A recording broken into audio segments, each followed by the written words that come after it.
di sebelah kanan ini rata-rata tempelan. Nah, apakah ini menjadi penyebab? Ternyata begini. Jadi robohnya ya sistemnya begini ini. Roboh nggak kuat karena ada unsur sekarang masih ada populer setengah kuda-kuda yang tidak memenuhi aspek statika, tetap saja ada, hingga bangunan menjadi tidak stabil, rata-rata roboh seperti saya ceritakan tadi. Mekanismenya sederhana begini. Saya punya 31 contoh, kalau ada gempa saya catat ternyata seperti ini. Sudah goyang satu, kedua, tiga sudah roboh karena bagaimanapun 4 sendi itu tidak bakal memenuhi beban.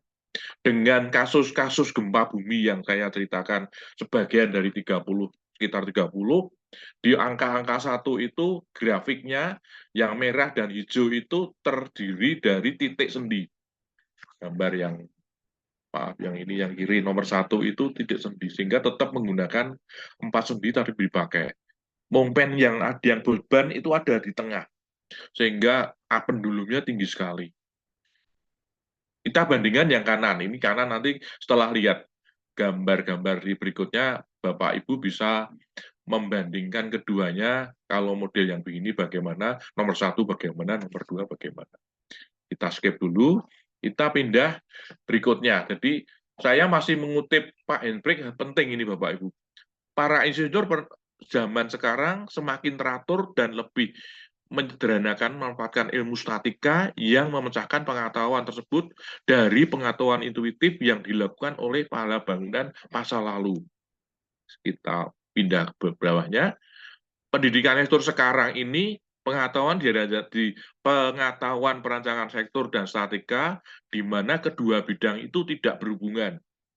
Karena akibat penyederhanaan ini, maka desain yang macam-macam, pengetahuan intuitif yang bermacam-macam bentuk terhadap statika itu tidak terwadahi oleh sistem-sistem konstruksi. Kita lihat, kalau kita belajar yang B, sedangkan permintaan desain itu beraneka ragam kayak gini. Beraneka ragam, bentuknya berbeda-beda, sementara kita punya yang beragam-ragam begini, yang A. Pertanyaannya, Bapak Ibu nanti direnungkan sendiri dengan adanya aneka ragam bentuk arsitektur yang bermacam-macam, apakah masih tetap di B atau milih A? Di B sudah ada banyak tulisan, di A banyak contoh yang bisa kita lihat sehari-hari. Itu pilihan Bapak Ibu nanti direnungkan di akhir paparan ini. Kita lihat pembuktian di bangunan Jawa. Di bangunan Jawa itu sistem perkuatan. Jadi saya melihat nanti di bangunan yang melompat di antar pulau, kita lihat ada bangunan yang sistem perkuatannya ada di bagian atas. Lihat bangunan kiri itu yang bapaknya berdiri. Yang kiri bapaknya berdiri. Sistem rigiditas ini berada di atas. Yang tengah ini ada di atas. Kalau tak transfer ke ilmu mektek, ya sekitar ini bentuknya. Saya sering di depan kelas, mungkin adik-adik sering lihat saya ngajar. Kalau saya pas ngajar, saya sering duduk di kursi, tak orak-arik kursinya, kekuatannya ada di sini.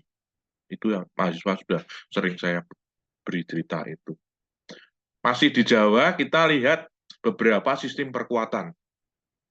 Yang kiri itu dengan pen dan lubangnya, dengan purusan, akhirnya dengan material yang bertumpu pada sendi, 4 sendi itu tidak bakal roboh karena kekuatannya dijamin oleh bagian yang di atas ini. Yang tengah ini sosro bahu saya temukan di Sleman. Kebetulan sekarang menjadi apa ya menjadi rujukan internasional. Sosro bahu, sebuah konstruksi yang seimbang bisa ditata dengan itu berasal dari Sleman. Tentunya perkuatan ini bisa Bapak Ibu renungkan betapa struktur di Indonesia dengan iklim yang harus besar di atas bangunannya, dengan gempa yang harus melepaskan diri dari bumi, mereka menyusun dengan sistem struktur yang ada di bagian atas secara rigid. Ini saya temukan lagi di Grobogan. Saya mendapatkan beberapa tulisannya Grobogan saja nih, Rodadi. Ada yang mendapatkan sistem perkuatan konstruksi itu yang betul-betul rigid, karena maaf tidak saya tunjukkan, tiang-tiang yang ada di bawah itu semua ompak, tapi rigiditasnya ada di sini semua. Semua kaku, semua kaku. Ini ya yang saya temukan di Grobogan. Kemudian empyak-empyak saya temukan di Jawa Tengah bagian selatan.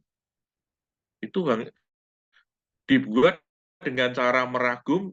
Kalau ada gempa bumi itu orang-orang tua cerita, yuk ano gempa bumi gocek isi empyak ojo sampai tiba kowe melayu wose. Saya mendapatkan rekaman itu dari orang-orang tua. Artinya empyak itu sebagai konstruksi tanpa kuda-kuda yang bisa membuat kekuatan sendiri di bangunan. Kita mengalih dari konstruksi gerobokan, empyak kemudian ke Sumenep. Saya pernah baca di bukunya Skudek itu juga heran tadinya bahwa ayunan gempa itu ternyata kurang lebih dua kali dengan beban vertikal. Saya baca di Skudek tak bulan balik ini terus itu menjawab pertanyaan saya, mengapa kok balok-balok itu dibuat horizontal. Horizontal. Ini saya temukan barang langka di Sumenep. Tapi komposisi vertikal horizontal balok ini tadinya saya pertanyakan, kalau ada beban itu ya berdiri, tidak harus tidur. Itu pelajaran yang saya dapat saat S1 itu ternyata dibuktikan dengan Siudek di Sumeneb bisa mengatakan seperti itu. Karena dorongan kiri dan kanan itu lebih dari beban vertikal itu terbukti. Hanya tulisan ini butuh riset-riset tambahan karena diskursus itu masih mengembangkan data-data yang perlu ditindaklanjuti. Saya pindah ke setelah tadi konstruksi, pindah dari bagaimana anak muda Gen Z itu bisa menangkap arsitektur Nusantara itu sebagai aset untuk dikembangkan. Lihat cerita yang di atas itu Jogja, yang kirinya itu Kudus, yang ini di Grobogan, kemudian ini di Jogja. Bagaimana arsitektur profesi itu bisa mengembangkan menjadi yang lebih modern. Bapak Ibu bisa lihat yang tengah itu, saya mendengar keterangannya Profesor Gunawan Cahyono, itu ingin mengadopsi budaya bentuk bangunan joglo menjadi bangunan vertikal. Ada videonya. Kemudian yang kanan itu tahun 86 saya pernah KKL di sana, bagaimana arsitek Perancis itu bisa mendesain bangunan joglo Jawa dengan bentuk yang modern. Karena ending dari paparan ini bagaimana menantang generasi muda sekarang bisa mentransfer teknologi budaya setempat menjadi modern. Salah satu penting dari gambar kanan itu, saya tidak pernah menemukan sambungan memanjang seluruh Papua hingga Aceh. Aceh Nusantara tidak mengenal sambungan memanjang. Itu terbukti. Tidak ada, semua memanjang lurus-lurus ke bawah. Kebetulan yang kiri ini kreasi, saya lupa namanya, adik kita tahun 2016, dia membuat joglo dengan cara dimiringkan. Alasannya dengan stabilan. Ini dibuat tahun 2000 berapa? 2016. Artinya semangat anak muda bisa mengembangkan konstruksi Nusantara dengan modal budaya peninggalan yang ada sebelumnya. Kita beralih ke nyebrang pulau. Nyebrang pulau. Dari beberapa sesuai dengan makna arsitektur Nusantara itu ada nyebrang dengan Nusa Antara, kebinekaan itu jamak, berarti sebuah hal objek-objek yang terhubungannya benang merah dengan bangunan lain itu tersambung sehingga kedudukan bangunan dalam satu lokasi itu menjadi bisa dilihat benang merahnya. Karena kita berbeda-beda tetap satu, ya inilah wujud dari kebinekaan, yaitu berbeda-beda. Meskipun pelana, Ini gambar yang di atas ini, semua pelana, ini Papua, ini proyek saya waktu itu di Semarang. Kemudian bisa sama-sama dengan bentuk yang pelana, bisa menjadi sebuah rangkaian arsitektur dengan konstruksi pelana, tapi mengacu pada pemikiran yang ada di lokasi masing-masing. Istilah handbrake itu pelana ditakik, ya sudah kita pakai aja. Berapa pelana yang ditakik seperti ini kita jumpai di beberapa tempat. Ini di Sunda, ini di Maluku, Sasadu. Yang kanan itu saya temukan di Banyuwangi. Yang tengah yang ini saya temukan juga di Banyuwangi. Tentunya benar dengan uh, konstruksi pelana yang ditakik, ditekuk itu ternyata banyak ada di tempat ini. Jadi semangat dari keberagaman itu ternyata bisa menarik beberapa ide untuk dibuat sebuah konstruksi. Ini limasan yang ditakik, ditekuk. Saya temui banyak hal, sampai dari Jawa hingga di Tarung. Saya tidak belum tahu, belum menemukan gambar joglonya, tapi limasannya bisa dipakai sebagai acuan bahwa kita itu eh, pengaruh laut sebagai komunikasi antar pulau itu saya pikir kita percayai, tapi belum ada penelitian yang lebih lanjut karena saking banyaknya objek yang kita punyai. Atap sadel, ini konstruksinya berbeda-beda.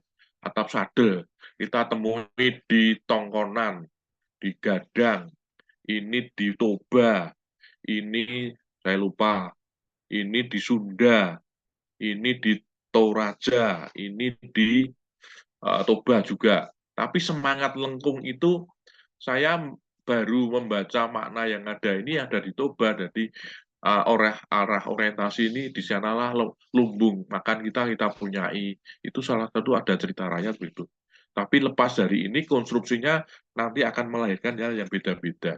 Karena material beda, tinggian beda, tidak ada sambungan, itu menghasilkan bentuk-bentuk yang sangat berbeda.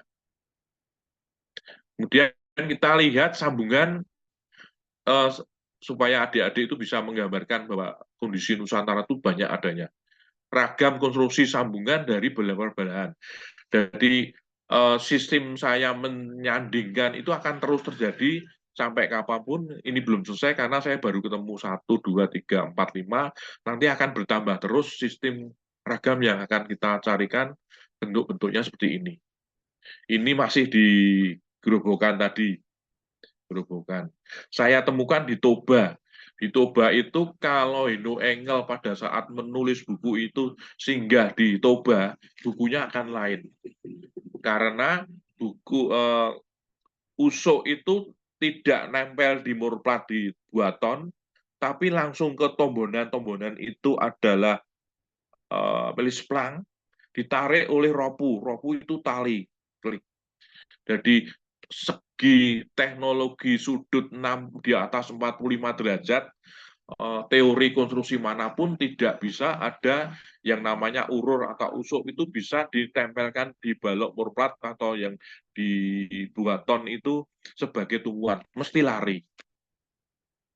Dan saya masih banyak lihat konstruksi yang masih saja dipaku. Kalau sudut di atas 45, apalagi 60 derajat, mesti lari. Saya temukan lagi yang kanan ini di Toraja. Di Toraja ternyata sistem pasak, sistem penyusunan ini masih dilakukan di sana. Masih. Balok tumpuk saya temukan ada di Simalungun, di sana juga ada. Di Toraja saya temukan. Dan ini memberikan tambahan pengetahuan kita tentang ragam sambungan yang bermacam-macam. Jadi saya berharap teman-teman yang ada di luar Jawa, ya ikutilah konstruksi lokal yang kaya raya. Jangan di Papua pakai konstruksi Jawa. Kita banyak banget sekali yang bentuk sambungan. Kita temui lagi di Oseng. Oseng itu anti membuat konstruksi yang satu titik. Kalau ini titik di atasnya, dia membuka di bawahnya, di atasnya lagi. Jadi satu batang tiang itu tidak dilubangi dari berbagai arah. Ini efek dari kekuatan tiang itu sangat sangat efektif karena keruangan akibat cowaan itu dibagi merata ke seluruh eh, tiang. Tidak seperti tadi yang beberapa itu satu titik. Ini memperkaya dari Jawa, Toba, Toraja, Using, kita lari ke Papua. Ini saya belum selesai, masih punya dua lagi. Papua itu menggunakan konstruksi ikat. Konstruksi ikatnya memang beda dengan Wairebo, dengan ada di lokasi lain agak tidak sempurna kalau saya lihatnya gini. Tapi inilah bentuk konstruksi goyang yang ada di Asmat itu memenuhi unsur-unsur statika dengan konstruksi goyang yang bisa berdiri tetap saat terjadinya gempa. Saya belum menerima laporan kerobohan bangunan ini di daerah Samat. Kemudian konstruksi penyangga. Jadi beberapa lokasi bangunan saya sudah punya koleksi beberapa di Indonesia di konstruksi Nusantara itu saya tidak menemukan sebuah kuda-kuda. Jadi konstruksi penahan atap itu berbeda-beda. Ini baru saya temukan 5, belum ada yang lainnya. Nanti saya tambah terus. Di Asmat itu namanya owalin. Owalin. Owalin sebagai bentuk-bentuk penyangga yang dihubungkan dengan tengah. Ini saya perlu cerita karena kayu di Toba itu lurus-lurus, bulat. Di Papua itu tidak bisa kaku, tapi lemes gitu loh. Sehingga konstruksi-konstruksi di sana itu wajar kalau dibuat tekuk begini. Ini artinya kan kekayaan alam bukan dilihat sebagai halangan, tapi sebagai cara mengoptimalkan desain konstruksi sehingga memenuhi aspek-aspek kekuatan dengan material yang ada. Penyangga atap di Pangambe itu namanya karimbiu. Karimbiu itu dirakit di bawah, kemudian diangkat bareng-bareng oleh para tukang, ditaruh kan kalau di Jawa itu di tumpang sari. Detail tumpang sarinya hampir mirip, kaku-kakuannya sama. Tapi mereka berdiri di sini. Jadi ini ketua TL-nya arsitek itu bertanggung jawab atas kekuatan konstruksi, dia berdiri di atas. Kalau jatuh korbannya dia yang korban dulu. Ternyata semangatnya betul. Namanya karimbiu, jadi konstruksinya diatur di bawah. Pindah lagi ke Toba. Jadi keragaman ini memang kita tidak, saya sampai detik ini belum bisa mengkategorikan karena saking banyaknya. Di Toba, ini bukan kuda-kuda. Yang ini bukan kuda-kuda, tapi sing bongbong ari. Di bongbong ari itu tempat mengikat antara dua bongbong ari itu dengan lengkung atap bukulan yang ada di atas. Bukulan itu kalau di beberapa gambar kerja itu namanya nok, tapi kalau di Jawa namanya blandar, tapi kalau di Toba namanya bukulan. Lah, Bapak Ibu adik-adik telah mendengarkan banyak-banyak, tapi memang kita keberagaman itu ya kita terima saja, kita diwarisi seperti itu. Tidak ditemukan. Ini kayunya kayu bukul, kayu haudolok. Panjangnya 30 meter, ditarik dulu, baru dibebani.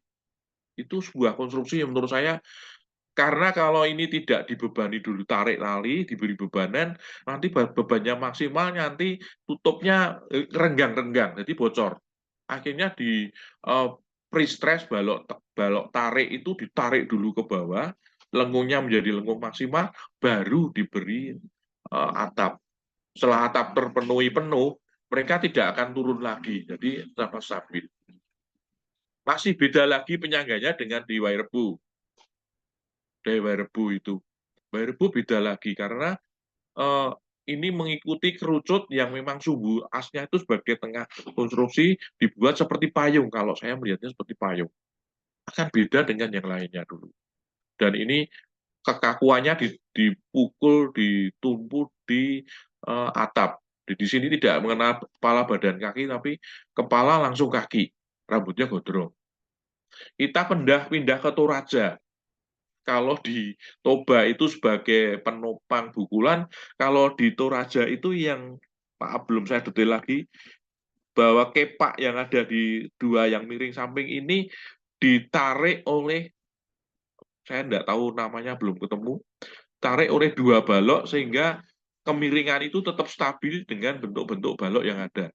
Ini Bapak, dua balok yang bawah ini adalah penguat penahan tarikan dua sayap dari Toraja sehingga bisa menjadi kuat stabil oleh kekuatan yang ada di konstruksi tersebut. Nah, dengan penyangga ini, kalau saya nanti nemukan lagi banyak, kategorisinya bisa berubah lagi karena berbeda lagi. Saya terus mengumpulkan data ini, mau saya buat untuk tulisan buku keempat. Mudah-mudahan 2026 jadi doakan saja. Ini menanggapi kebinekaan dan keberagaman itu tuh banyak sekali. Kita cerita pada lempengan penutup atap. Saya keliling beberapa tempat di Indonesia, lempengan atap itu berbeda-beda. Saya hanya menemukan empyak dan di Minahasa, Minahasa Utara. Saya temukan. Kalau di empyak ini eh, diragum, dibuat di bawah, kemudian baru diangkat, ditaruh di rangka. Jadi ini keragaman bentuk plat ini menjadi kekuatan mereka sehingga pabrikasi itu hanya berselesai di bawah, ditarik manual ke atas sehingga menjadi menutup dua pihak dan dua kejen yang ada di samping, akhirnya akan membuat bentuk yang rigid karena saling mendorong, saling memikul. Ini tidak ada atapnya, langsung nanti atap dipasang ke bawah. Beda lagi dengan lempengan wire rebu. Lempengan 2000 saya bayangkan seperti di payung itu. Payung. Payungnya ditoto dulu dengan garis-garis yang ini. Kemudian pemasangan hijau itu dilakukan keliling. Terus di istilah Jawa itu digubetkan. Digubetkan sampai keliling sampai atas. Beda cara. Ini sudah dirangkai, digulung dulu di bawah, baru digubutkan keliling terus tanpa sambungan. Pada saat putusan tertentu sambungan disambung lagi. Beda dengan sesedu. Sasadu itu strukturnya ikat semua di bawah itu, tidak semua kayak empyak dipasang di atas, tapi urur-ururnya, usuknya itu dipasang dulu, sehingga diragum dengan atap-atap hijau yang ada di sini. Saya satu-satunya menemukan konstruksi eh, namanya konstruksi struktur yang tidak pada tempatnya. Saya lupa namanya. Jadi semua struktur di Indonesia itu pada pajak ini karena struktur transfer. Saya hanya menemukan di sini. Ternyata seperempat bentang itu terpenuhi di sini karena beban yang bisa dimaksimalkan adalah di sini itu terbukti dengan sistem-sistem yang struktur yang dicapaikan di Sasadu. Entah itu sudah ada mekteknya enggak, nyatanya faktanya kita mendapat warisan beberapa ini tentunya bagi uh, kaum Gen Z yang mau mengembangkan tentunya bisa melalui data-data yang lengkap ini. Beda dengan yang nias. Nias itu rangka-rangkanya yang horizontal dipasang dulu karena di sana tidak ada besi yang di-roll. Kalau di modern mesti di-roll, mereka disopak-sopak dulu. Dibentuk segitiga, ya baru ditutupi dengan atap-atap yang ada seperti nias. Beda lagi dengan jangga dolok. Jangga dolok setelah tali dipasang, mereka masang urur-urur ini. Urur itu usuk. Urur itu baru dipasang, kemudian dipasang lais-lais. Ini lais-lais ini. Lais-lais itu kulit pohon yang ditotok kayak kloso, dipakai sebagai kayak aluminium foil itu. Itu ditata di antara urur sehingga mereka bisa rapat menutupi semua bidang yang ada di tempat itu. Itu kekayaan kita yang banyak sekali. Kita ini perkuatan yang ada di atas. Saya belum tahu namanya apa karena saking banyaknya bahwa kita itu dianugerahi sistem struktur dengan perkuatan di atas sehingga saat gempa bumi itu bisa menari-mari di atas ombak tetap kaku, bangunnya dipindah bisa karena bisa bisa tetap kaku dengan kekuatan yang di atas ini. Kalau di Jawa tuh terkenal tumpang sari ini seperti ini. Lah ini yang saya temukan kemarin di Sumeneb itu.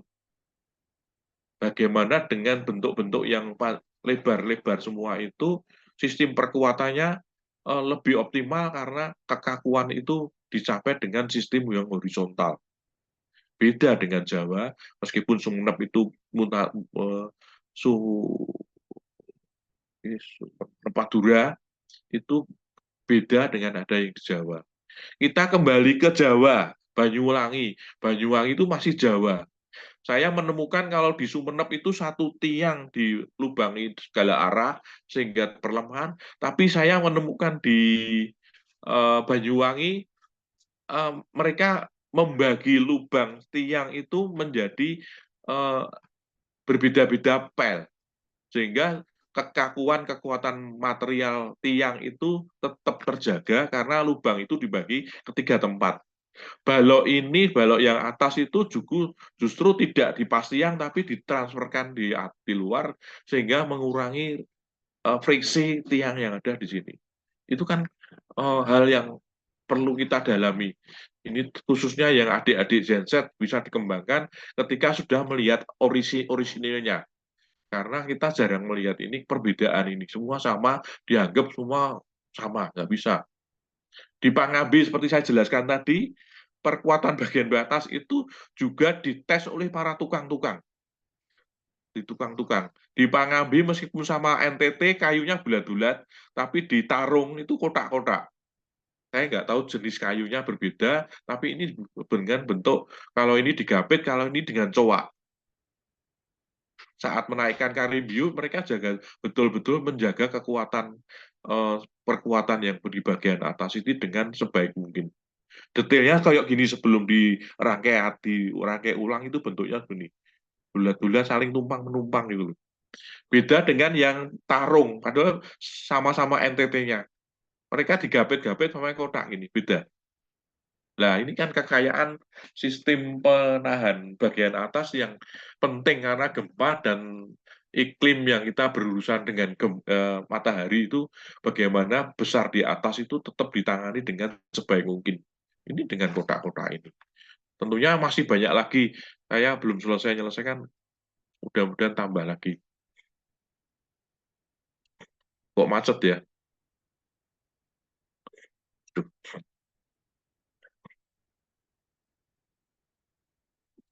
macet nih Bapak Ibu.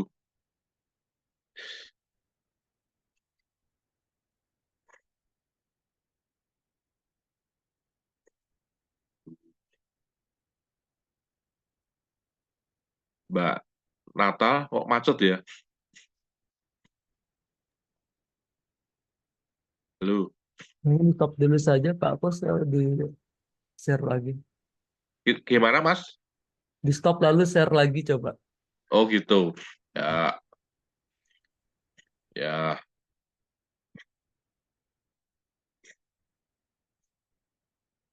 oke, oke, oke, oke.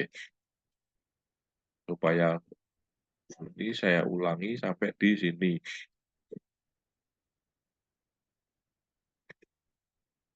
Ini sudah, ini baru saja kita menginjak pada yang berikutnya ini. Ya ini. Kalau di buku-buku panduan sejak STM saya sering mendengar ragam konstruksi lantai diangkat itu familiarnya panggung. Bagi terutama adik-adik Gen Z, saya tertarik pada adik-adik kalau mengembangkan jangan langsung panggung, tapi kita lihat kita punya banyak sekali. Itu di Purwodadi Grobogan namanya geladak. Di Asmat, saya belum tahu namanya panggung tapi lebih rendah. Saya lihat data di Pulau Selayar, di sana kayunya bengkok-bengkok. Jadi mereka dengan apa adanya menggunakan lantai yang miring itu dipakai untuk menaikkan atap sehingga tetap datar lantainya dengan cara yang berbeda. Kita temukan lagi di Toraja. Di Toraja itu lantainya ada geladaknya, ada panggungnya. Itu beda lagi sehingga istilahnya apa? Saya belum menemukan hal yang bisa sesuai dengan karakternya. Tapi di balik keberagaman konstruksi yang ada di Indonesia, kita patut berbangga bisa mengembangkan bermacam-macam bentuk ini. lantai di atas pohon misalnya. Kita kembangkan aja karena ending dari arsitektur Nusantara adalah bagaimana cara modern bisa diangkat sebagai konstruksi, gitu ya.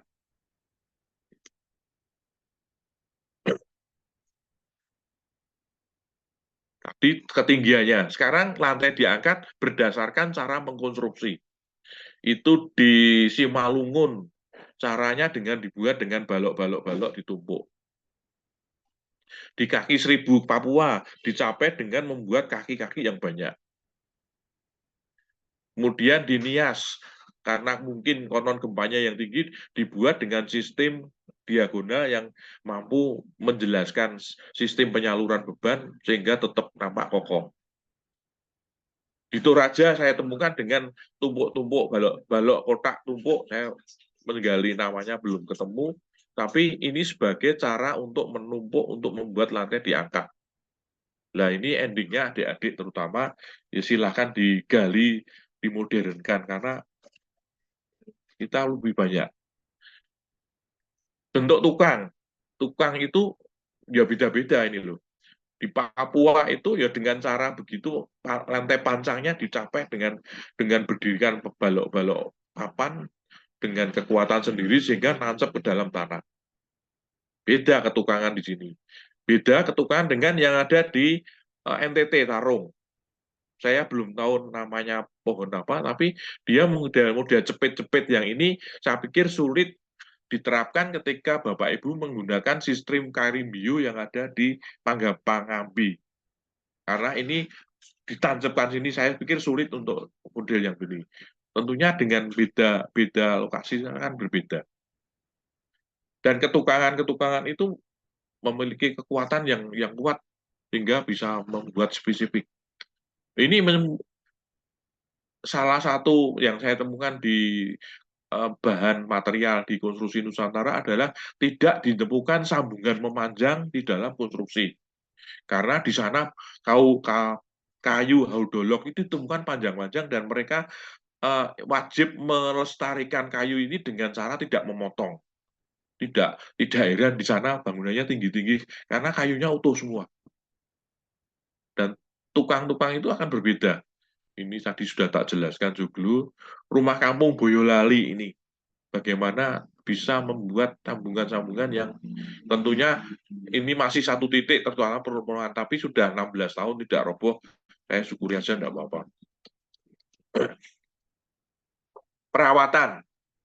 Saya tampilkan karena kekasan arsitektur di Indonesia itu dicapai dengan sistem perawatan mengganti material yang ada di atas.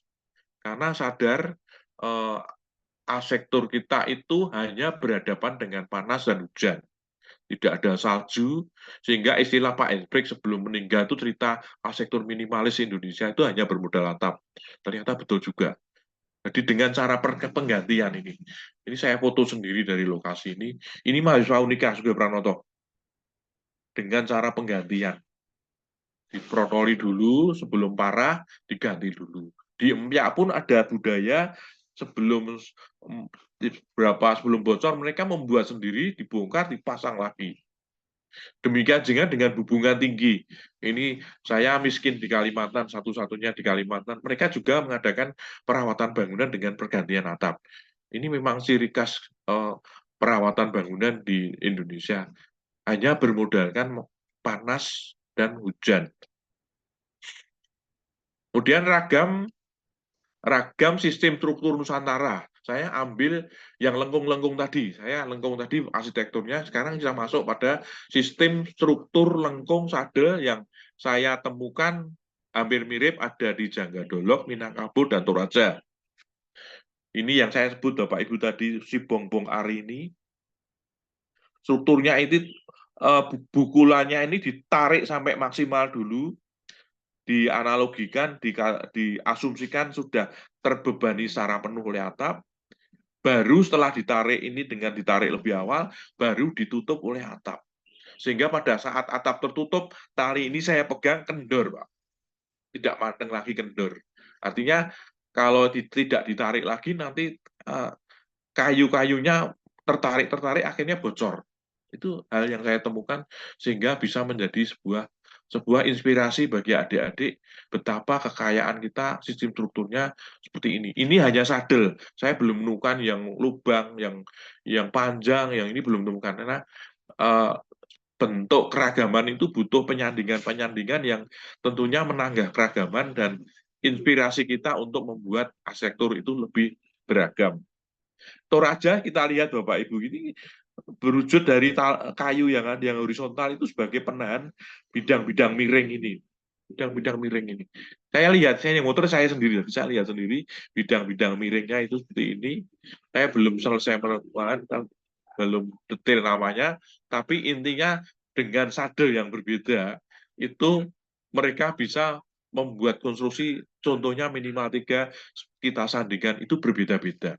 Nah, itulah kekayaan kita, karena kata kunci keragaman itu bisa dibuat dengan macam-macam.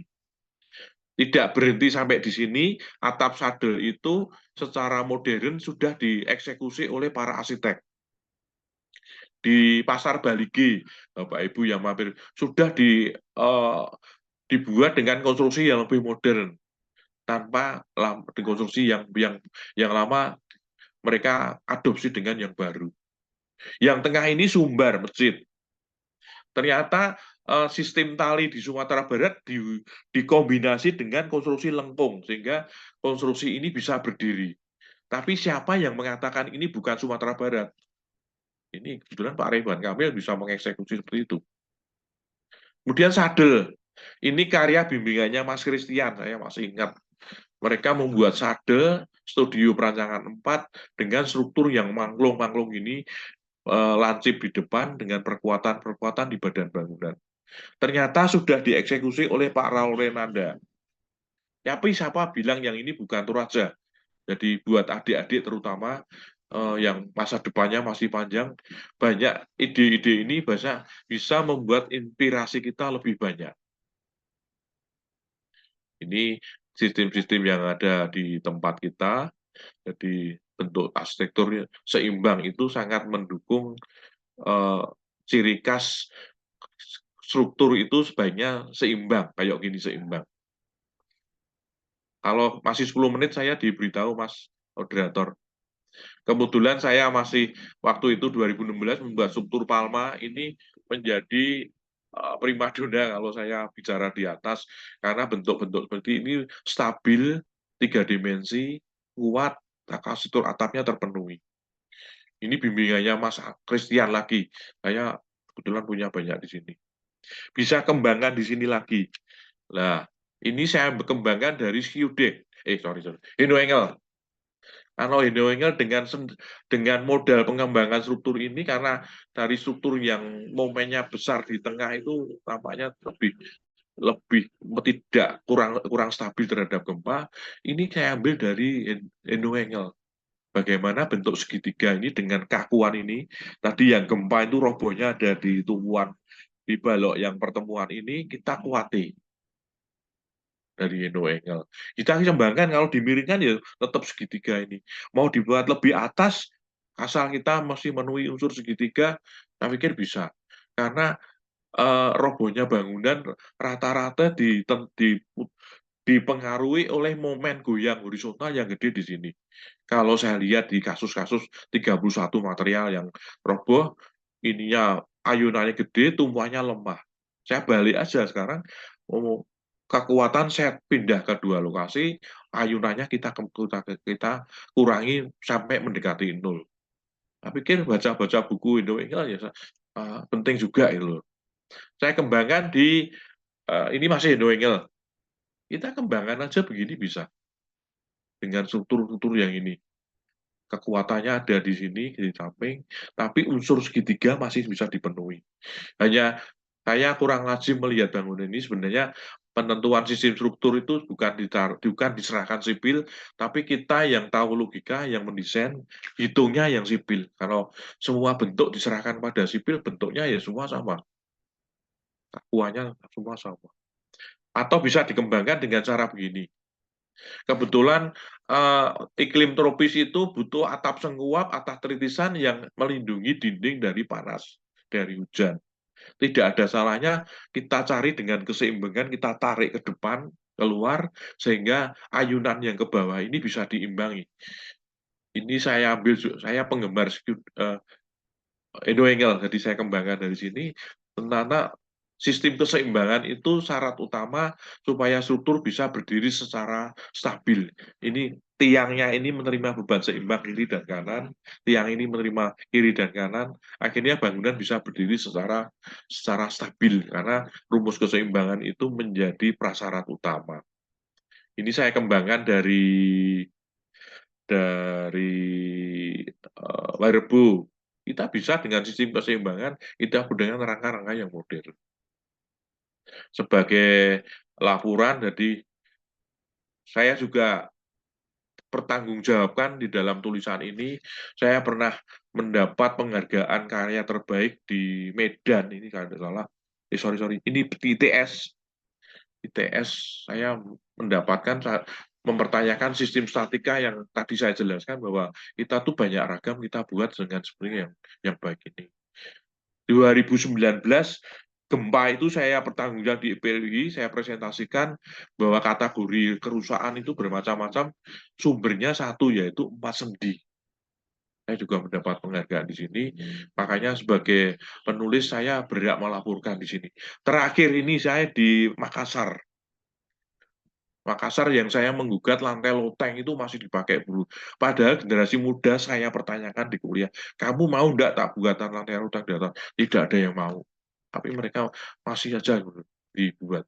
Tentunya kita berani belajar dengan pilihan-pilihan kalau bangunan ragamnya banyak, kita masih masih bisa memilih dengan bentuk-bentuk yang rigid, yang keberagamannya ini memicu ide yang bisa dikembangkan secara baik. Kemudian terakhir ini, saya kembangkan juga di buku. Saya baru nulis buku 4, mudah-mudahan 2 tahun selesai. Ini buku saya yang berbau di bawah naungan atap, tropis, ini bangunan struktur. Yang ketiga itu cara pandang yang baru saya bagikan Maret yang lalu. Tentunya nanti dengan diskusi ini, dengan beberapa tulisan ini menambah semangat saya untuk menulis buku 4. Mudah-mudahan 2016 selesai, masuk lagi ke SDAD, periode apa, terserah, tidak apa-apa. Yang penting saya akan semangati tulisan ini secara menyeluruh. Begitu, Mas Moderator, saya kembalikan kepada moderator untuk saya tutup stop share-nya. Terima kasih. Baik, terima kasih kembali kepada Bapak Kosma tadi atas pemaparannya yang cukup detail. Tadi ada apa itu struktur, apa itu konstruksi bangunan, dan masih banyak lagi. Bahkan dijelaskan juga sama Bapak Kosma tadi bahwa kayak macam-macam rumah adat di Indonesia itu kayak gimana strukturisasi bangunannya. Nah, tidak selesai sampai di situ. Selanjutnya kita juga akan mendengarkan pemaparan dari narasumber kedua, yaitu Bapak Peter Ardianto, sarjana seni, magister seni, PhD. Karena itu langsung saja saya persilahkan kepada Bapak Peter untuk memaparkan materinya. Baik, selamat siang. Terima kasih Mas Alwin. Terima kasih Pak Kus. Paparannya keren sekali. Untuk Ya, terima kasih. struktur Nusantara.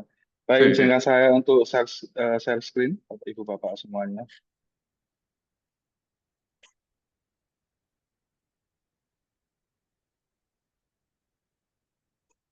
Apakah terlihat?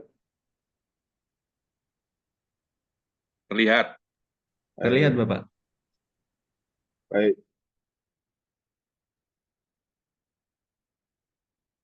Oke, nah Ibu Bapak, perkenalkan nama saya Peter Adianto. Hari ini saya akan lebih memaparkan ke DKP-nya ya. Nah, SDAD adalah eh, gabungan antara Fakultas Arsitektur dan Desain begitu. Jadi saya memang background-nya DKV seperti yang ada di CV saya.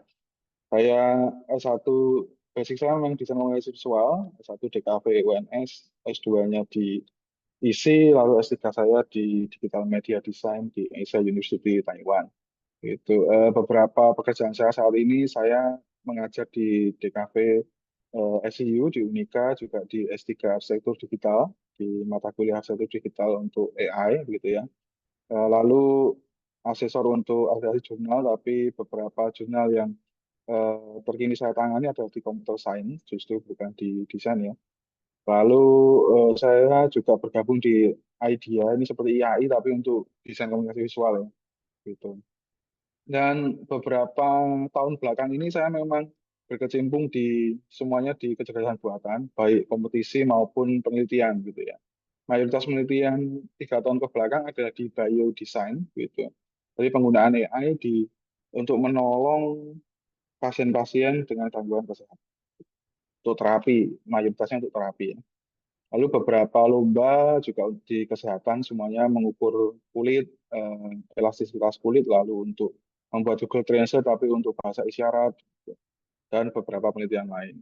Lalu penelitian terkini adalah AI dalam budaya, ini 2 tahun terakhir 2023 dan 2024 yang sedang dilakoni saat ini gitu ya. Jadi kita fokus di generatif AI, terutama untuk luarannya gambar, untuk membantu memvisualkan hal-hal yang memang sulit divisualkan oleh orang biasanya gitu ya.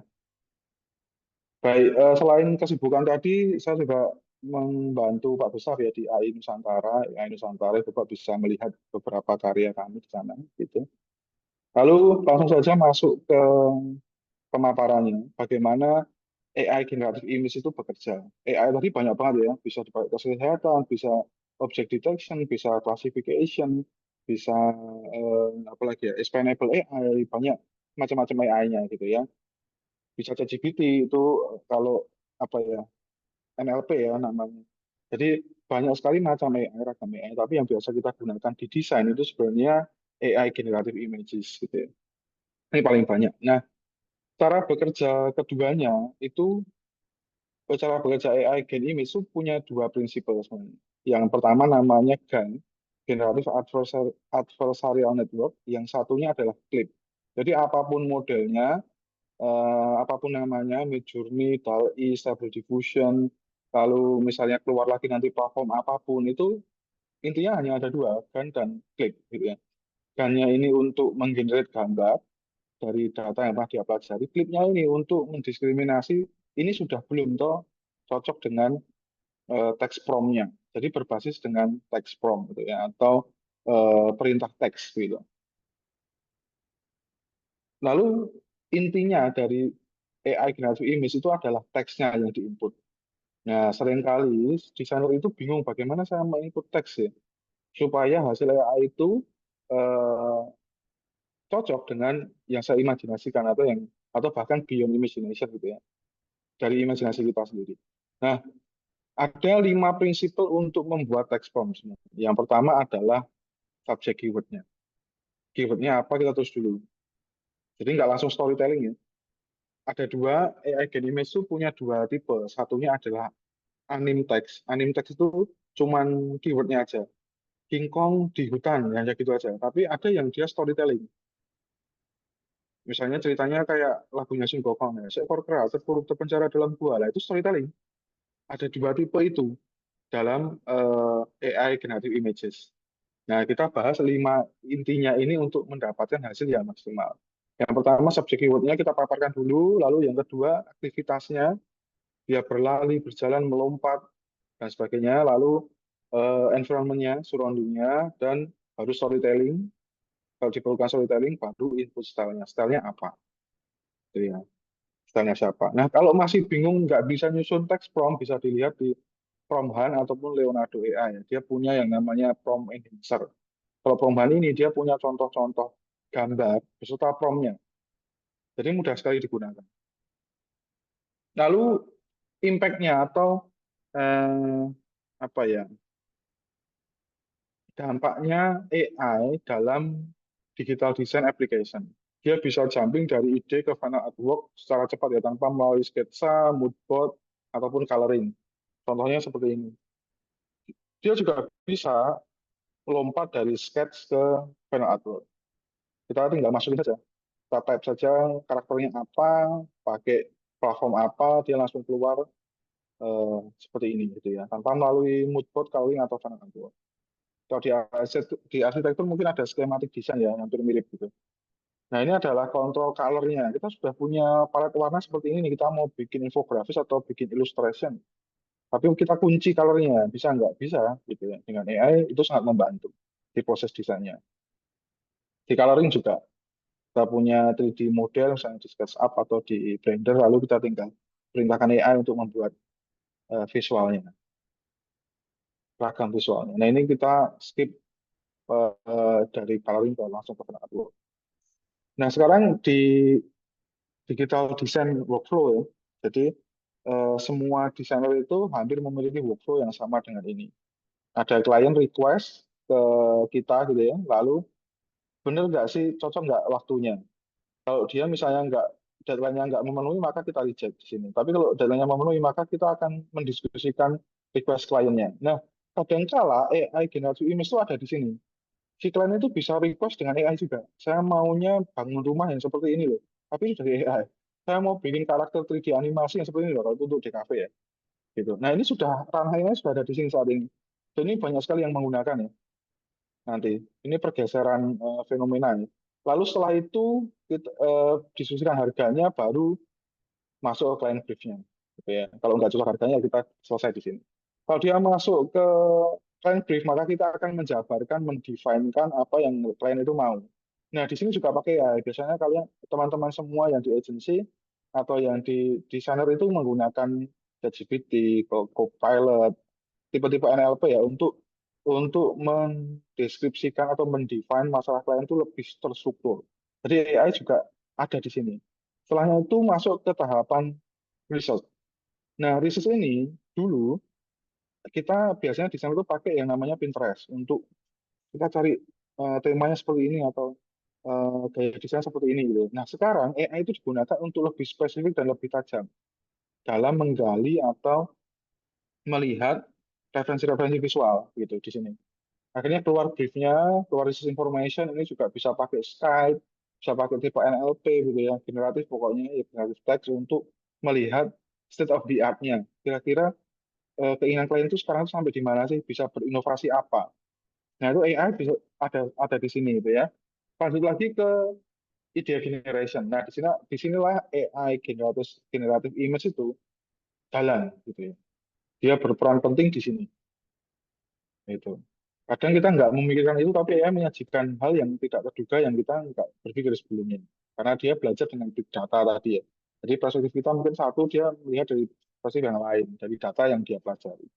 Begitu. Nanti akan kita paparkan di belakang bagaimana AI generative image itu optimal gitu ya di fase ini.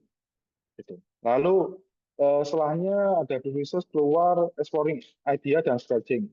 Nah, ini juga bisa pakai yang seperti tadi saya jelaskan di awal, untuk AI itu bisa mempermudah keluarannya, exploring ide. Gitu. Sampai ke mock-up presentation semua ada platform AI-nya sekarang ya, sampai di presentation. Nah, semua tahapan di sini ini cukup direkomendasikan teman-teman semua menggunakan AI. Karena di tahap ini AI itu bisa mengatasi creative block, terutama di research information dan exploring ideas. Nah, di tiga ini ya, di tiga blok ini AI berfungsi cukup dalam gitu dan sangat membantu sebenarnya. Lalu memberikan referensi terfokus di research dan membuat konsep art untuk presentation. Lalu menjadi asisten kita di semua tahapan ini, menjadi asisten kita. Tapi AI tidak direkomendasikan digunakan di tahap ini, tahapan setelah tadi, atau di final product. Gitu ya. Terutama ketika idenya diaccept, lalu lanjut ke feedback dan need revision, ini AI akan kesulitan untuk merevisi. Meskipun ada image to image, ada text to image lagi, ada Firefly yang kita tinggal seleksi lalu kita ketik lagi, gitu ya. Tapi kita nggak punya blueprint-nya, gitu. Maka tidak direkomendasikan ada di tahapan ini di revision. Untuk mengakses idenya boleh kita pakai dari AI, tapi ketika kita sudah bikin final product-nya, kita sudah bikin manualnya, ya itu akan dibuat manual lagi, begitu. Desain manual lagi. Lalu membutuhkan revisi dan eh, lagi ada feedback lagi, lalu baru kita final product. Nah, di tahap ini sampai ke deliver final product-nya, sampai ke follow up-nya, ini tidak direkomendasikan saat ini tidak direkomendasikan bagi desainer atau desainer komunikasi visual untuk digunakan AI Gen Image di fase ini, gitu ya. Ya, tidak digunakan untuk final komersial final product ini. Kenapa tidak diperkenalkan? Karena direkomendasikan ya, kalau mau mereka digunakan yaitu semuanya, tapi tidak direkomendasikan untuk digunakan di final produknya. Yang pertama, karena AI itu kalau kita pakai DALL-E atau pakai Midjourney, dia itu black box, kita nggak tahu dia belajar dari mana datasetnya. Lalu kalau kita pakai platform yang lainnya, kita juga nggak ngerti ini itu dia ambil trainingnya dari mana. Mungkin saja bisa kembar beberapa part gitu. Misalnya gambar di samping ini, oh kita pakai ini untuk final product, ternyata kalung ini udah ada hakinya gitu, atau udah punya intellectual property-nya. Kita nggak tahu bagaimana si kalung ini bisa keluar. Kalau kita cuma ngetik kalung kerajaan Jawa, keluarnya gitu. Kita nggak tahu dia dari mana. Gitu ya. Kalau untuk preview boleh, tapi mesti di-adjust lagi. Itu. Nah, saking cepatnya AI itu banyak sekali protes dan ketidaksetujuan desainer atau pendesain ya, pengkarya itu menggunakan AI. Karena AI itu peningkatan produktivitasnya tinggi banget. Bayangkan yang kita tadi riset di sini itu kepotong berapa jam atau berapa hari, kalau dia menggunakan AI. Gitu. Dulunya yang kita mesti cari wangsit dulu atau semedi dulu baru dapat ide. Sekarang kita tinggal ngetik aja udah dapat ide gitu. Nah, maka dia sangat produktif. Ketika dia produktif, maka pembuatan desain lebih mudah. Aset visualnya juga lebih banyak, waktu dan proses ideasi terpangkas. Desainer jadi lebih produktif lagi. Dulunya kerja 1 minggu bisa kerja 2 hari. Yang 5 hari bisa digunakan untuk develop skill-nya atau mendevelop SDM-nya gitu ya. Kadang terus takut, oh apakah kita tergantikan dengan AI ya? Sebenarnya jawabannya tidak tergantikan karena AI itu sebenarnya nggak merusak prinsip-prinsip dasar pemikiran desain. Kecuali kalau AI itu dibuat jadi end product tadi, maka itu bisa menggantikan desainer. Ya, tapi AI itu sampai sekarang nggak bisa menggantikan desainer karena dia nggak bisa membuat end product yang benar-benar bagus dan benar-benar presisi ya sesuai dengan anatomi tubuh yang baik. Meskipun sekarang sudah maju banget ya, tapi masih ada yang salah dari itu kalau dilihat secara detail, gitu ya.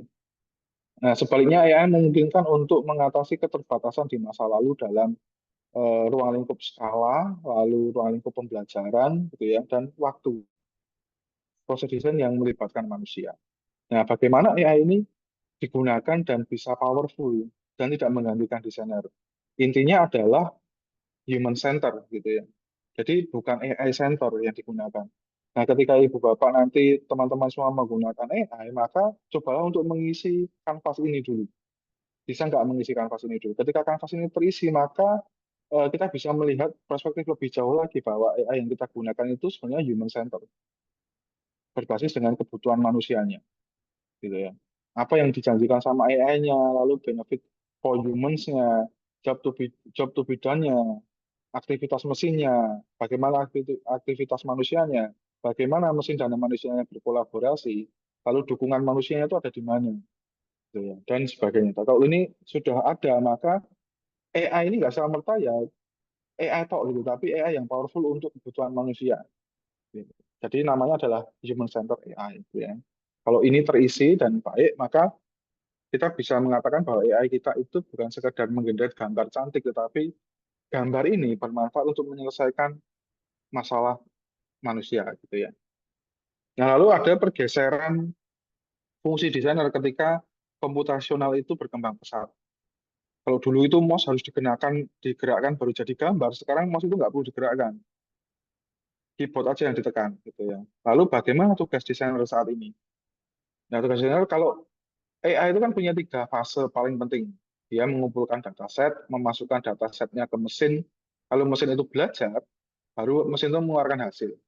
Nah, desainer punya perannya masing-masing di ketiganya ini. Gitu. Yang pertama, kalau dia memasukkan dataset, maka si desainer ini harus mempunyai fungsi sebagai supervisor. Dia harus menguasai teorinya, menguasai metodenya, menguasai kontennya, menguasai etiknya. Maka pendidikan desain itu nggak bisa tergeser. Karena pendidikan desain mengajarkan ini, memaksa mahasiswa untuk belajar ini. Gitu ya. Bayangkan kalau AI itu digunakan oleh orang yang tidak mengerti atau tidak bisa mensupervisor ini, maka AI itu jadi jahat gitu. Tapi kalau AI itu digunakan dengan baik oleh supervisor yang baik, yang belajar baik di pendidikan desain, maka ya itu mempermudah pekerjaan desain tadi. Karena tugasnya hanya ini, mengaplikasikan tempatnya ini. Lalu ketika ada di tahap training atau tahap pembelajaran mesinnya, maka desain itu menjadi pelatih. Nah, bagaimana sikap pelatih? Dia harus punya experience, experience bertanding kan, gitu. Experience bagaimana proyek itu kan, gitu. Punya presiden yang baik, membaca literatur, gitu ya. Jadi terus ada AI jadi malah tambah malas baca ya salah. Padahal sebelum AI jadi itu membacanya lebih banyak daripada AI, gitu ya. Dia punya referensi, punya estetika yang baik gitu ya. Dia punya pengalaman visual yang banyak sehingga dia bisa menjadi coach yang baik. Gitu ya. Kalau di pertandingan bola ya coach itu harus nonton banyak pertandingan bola sehingga dia tahu bagaimana strategi dan bagaimana detail-detail atau insight-insight dalam sebuah pertandingan ya sama. Ketika dia dilatih oleh pelatih ya pelatih berpengalaman itu harus seperti ini kira-kira.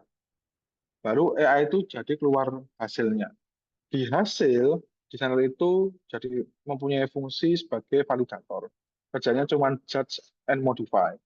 Judge and modify gitu ya. Jadi dia hanya melihat gambarnya lalu memodifikasi gambarnya gitu ya. Jadi kerjanya hanya modify, evaluate, development sama melihat marketnya berfungsi nggak market, berimbas nggak hasil AI-nya itu ke market ini gitu ya. Ini kita ini cukup penting ya. Ini adalah nasihat dari kami gitu ya. Gambar yang dihasilkan oleh AI lebih sering digunakan sebagai titik awal atau referensi visual untuk membantu memicu ide-ide kreatif atau sebagai alat bantu dalam proses desain daripada menjadi produk akhir. Ini memungkinkan desainer untuk memanfaatkan kekuatan AI sambil tetap mempertahankan elemen-elemen penting dari desain yang memerlukan sentuhan manusia. Ya, lingkungan manusia itu tentu sangat penting dalam sebuah proyek desain, apapun wujud desainnya. Itu yang kebutuhan artistik manusia itu akan hilang ketika itu digunakan AI digunakan untuk produk akhir. Maksudnya proses risetnya panjang di awal, gitu ya. Tetap lain gitu. Lalu ini adalah tipenya ini untuk informasi saja. DALL-E, Midjourney, dan Stable Diffusion ini yang paling sering digunakan, gitu ya. Kalau DALL-E itu dia terintegrasi dengan ChatGPT, inference-nya lebih mudah seperti Copilot ya, terintegrasi juga dengan ChatGPT-nya, lalu kualitasnya baik karena pengembangan dari versi sebelumnya berasal dari input text prompt, ya, bergantung dengan input text prompt yang detail. Midjourney itu integrasinya dengan Discord, dia membutuhkan akun untuk berbasis perintah atau komen, gambar yang dihasilkan lebih berkualitas ya, lebih majemuk itu, lalu kualitas gambarnya lebih artistik, tapi dia menawarkan modifikasi gambar dengan intuitif ya, bisa menggunakan GUI. Gitu ya. Yang jelas Midjourney ini masih black box juga dua-duanya dengan DALL-E. Tapi yang lebih mudah dikontrol hasilnya itu sebenarnya Stable Diffusion. Stable Diffusion ini lebih open gitu ya, dia membuka modelnya dan bisa kita training, kita bisa memanfaatkan LoRa untuk mensupport hasil dari Stable Diffusion-nya. LoRa-nya juga bisa di training gitu, lebih bervariasi dan lebih customized gitu. Tapi dia bergantung dengan datanya, banyaknya data yang kita kumpulkan untuk dia pelajari, untuk si model itu pelajari. Itu stable diffusion. Jadi kalau mau bikin custom ya lebih baik kita akan mentraining stable diffusion dan lurahnya untuk dapat hasil yang sesuai dengan gaya yang kita inginkan. Lalu AI generation image itu juga punya limitasi. Limitasi yang pertama itu seperti ini, gitu ya. Ini kita pakai platform populer yang namanya Leonardo. Kita masukkan Outman using Plankton, tapi nggak keluar Blangkonnya gitu ya. Kenapa? Karena AI-nya itu nggak pernah mempelajari Blangkon itu, nggak pernah belajar gitu ya. Sesuatu yang khusus budaya yang lokal banget, Nusantara banget itu nggak pernah belajar si AI-nya. Maka kita perlu training si Blangkon ini supaya AI itu ngerti gitu ya. Ini bukan bukan berarti AI-nya nggak intelligence ya, tetapi dia belum pernah belajar hal tersebut. Gitu. Nah, kita training datanya, keluar Blangkonnya, ketika kita masukkan script yang sama, text prompt yang sama, maka ya dia akan keluar sesuai dengan yang dia pelajari, sesuai captioning yang kita berikan ke dia, gitu ya. Jadi bagaimana AI itu bisa pintar ya diberi pembelajaran yang banyak, gitu, sesuai dengan apa yang kita inginkan. Nah, itulah prinsip AI generative image ya. Dia punya limitasi, tapi itu bisa diselesaikan. Lalu pertanyaannya, bagaimana kalau kita nggak ngerti caranya training, tapi kita mau membuat sesuatu yang khusus, gitu. Contohnya seperti ini. solusinya. Jadi kita mau bikin visual seperti ini, gitu ya. Kita nggak mungkin masukin neurologi tool di situ. Di AI-nya, AI-nya nggak akan ngerti. Ya, gitu. Karena dia nggak pernah belajar tentang ya, gitu. Ya kita mesti jabarkan, elaborate detail gitu ya. Dia apa, matanya bagaimana, bagaimana cantikannya, posenya bagaimana, bajunya gimana, baju. Jadi seperti ini. Nah, itulah solusi bagi yang saya nggak bisa ngeprompt terus gimana caranya saya bisa pakai AI untuk proyek desain saya untuk membantu dalam proses ideation-nya gitu. Ya kita akan mengelaborate itu semua dalam platform AI-nya. Lalu ada lagi macam AI yang namanya text to image to motion. Nah, saya memasukkan teks prompt yang sama seperti tadi, seperti yang di depan ini. Lalu saya hanya ganti yang lainnya dan angle-nya. Sama ini juga saya ganti, ini angle-nya. Saya ganti eh, subjeknya dan angle-nya. Lalu ini jadi motion.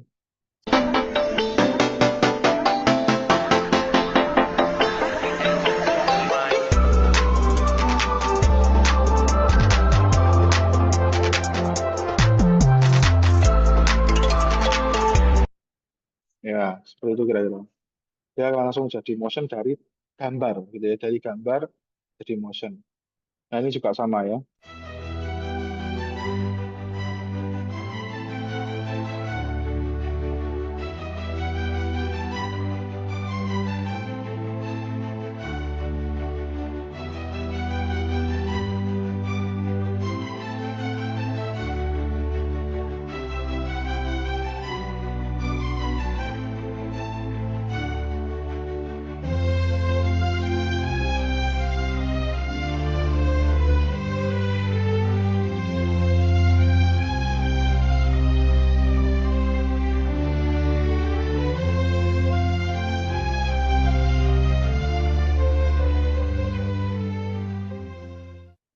Nah, itu kira-kira contohnya dari text to image to motion. Semuanya berbasis dari gambar ya.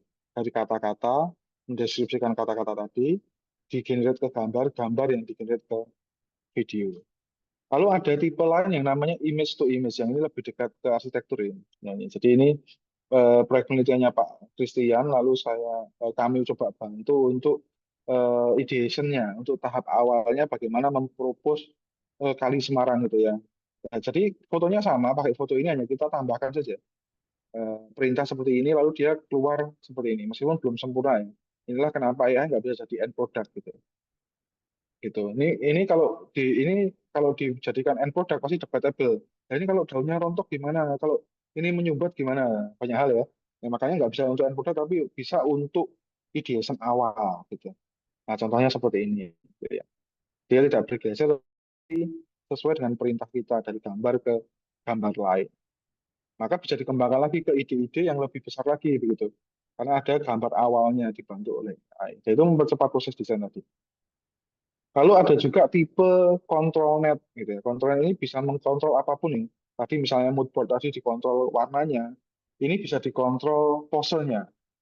Misalnya kita dapat pose yang bagus nih, tapi kita kalau generate lagi, mungkin posenya akan berubah. Nah, kita pakai yang namanya AI Gen Image Control Net. Meskipun kita ubah gendernya, kita ubah mukanya, kita ubah aksesoriesnya, posenya tetap sama. Kita ubah backgroundnya, posenya tetap sama. Nah, ini membantu desainer, misalnya nanti fashion atau apa namanya bentuk perspektif tertentu itu bisa dikontrol dengan yang namanya control net, gitu. Seperti ini. Nah, ini untuk pose. Lalu bisa juga ke wajah. Nah, wajahnya seperti ini aslinya. Lalu kita minta dia untuk berkuda naik gunung gitu di rural area misalnya. Ya, mukanya tetap sama. Kita bikin orang Thailand misalnya tetap sama. Orang Thailand kuno bertelanjang dada sama. Gitu ya, Kamboja atau mana gitu ya, dengan semua perlengkapan perang, hadap ke kanan misalnya sama, berlari wajahnya sama, memegang pedang dan tameng gitu. Ubah mahkotanya atau apa kita berikan perintah begitu, wajahnya tetap sama, terkontrol. Nah, ini sangat memudahkan kita ketika kita mau memakai satu wajah tertentu ya untuk karakter atau untuk itu sudah misalnya sudah IP kita tapi nggak mungkin nih shooting terus atau nggak mungkin nih kita nge-create atau menggambar terus tiap scene-nya, itu tiap frame-nya. Oke, capek banget. Akhirnya kita pakai ControlNet ini untuk membantu proses desainnya tadi. Lalu misalnya kalau kita nggak bisa atau diksi kita pendek, nggak bisa membuat storytelling yang baik atau mendeskripsikan, kesulitan untuk mendeskripsikan sesuatu. Contohnya bangunan ini. Saya mau bikin alternatif bangunan ini, tapi saya nggak ngerti namanya tuh apa. Ini tuh apa tuh namanya? Dom bukan. Ini tuh namanya apa tuh? Nggak ngerti materialnya apa, nggak tahu juga. Maka ya kita bisa pakai AI untuk membantu kita. Menggali sebenarnya ini tuh apa sih? Nah, kita minta masukan ke Copilot, ke DALL-E tadi, lalu minta dia untuk describe in detail shape of the building, atau stylenya, material use-nya, decoration use, and surrounding environment. Kita minta dia untuk mendeteksi itu, keluar semuanya. Lalu ada ringkasannya. Ringkasan inilah kita copy, kita masukkan ke desainernya, ke platform AI image-nya. Keluar deh 4 yang mirip atau yang sama dengan referensi visualnya. Tanpa mengerti namanya sebenarnya. Oke. Kadang kan kita nggak ngerti term-term tertentu ya. Kita bisa pakai ini untuk jadi solusi tadi, menggali ide. Misalnya nggak bisa sketsa, aduh, kebluso nih masuk desain sama arsitek, nggak bisa gambar. Ya juga bisa bantu kita untuk memvisualkan apa yang kita mau sih sebenarnya. Gitu. Sampai ketemu ide kita. Misalnya kita mau bikin garasi mobil yang ini ya, apa sport car gitu ya. Tapi kita nggak bisa gambar sport car-nya, kita bisa gambarnya cuma gini tok. Ya udah kita gambar, kita tambahin teksnya jadi garasi sport luxury car-nya. Seperti itu. Nah, ini adalah tipe AI Gen Image yang lain. Ada juga yang cukup baru ya, tidak terbaru, text to 3D. Text to 3D. Ini bisa di-download jadi OBJ, bisa di-download jadi Blender, bisa di-download jadi CAD, dan sebagainya. Ini teks langsung jadi 3D. Kalau image to 3D bisa nggak? Bisa, dengan 3 step tadi. Teks, saya masukkan ke Copilot, Copilot jadi hasilnya, gambarnya saya upload di Messi, dia akan bisa keluar seperti ini. Dia langsung convert jadi 3D, disempurnakan, mesh-nya jadi 3D modeling. Gitu. Nah, itu adalah perkembangan teknologi ya, cukup pesat sekali. Bahkan tiap hari, saya hari ini ngisi seminar di sini, besok saya ngisi seminar lain, materinya lain lagi. Ada update lagi dari cepat sekali update-nya, oh Bapak.